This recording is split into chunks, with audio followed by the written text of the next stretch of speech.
নমস্কার সকলকে, আরও একটি মিনি ব্লগে আপনাদের সকলকে স্বাগত জানাই। তো সকালে উঠে এখানে আমি প্রথমেই মা দিয়ে দিয়েছে চা, তো চা তো খেয়ে নিচ্ছি। তো তারপরে তো যেহেতু আজকে রবিবার তাই চাউমিন হয়েছে, তো বাদাম দিয়ে চাউমিনটা করেছে, দারুণ হয়েছে।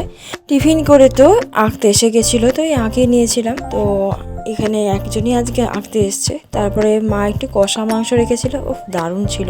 কষা মাংসটা খেয়ে নিয়ে একেবারে দুপুরের খাবারও খেয়ে নিলাম।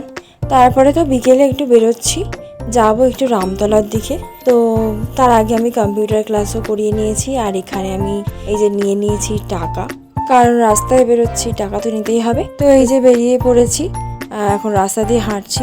তো যাই হোক, এখানে অনেক রকমের গোপালের জামা বিক্রি হচ্ছিল, কারণ যেহেতু সামনেই গোপাল পুজো। তো এই যে রামতলা, একে তো রবিবার, তার উপর আজকে খুবই বৃষ্টি হচ্ছে, খুবই সমস্যায় পড়ে গেছি।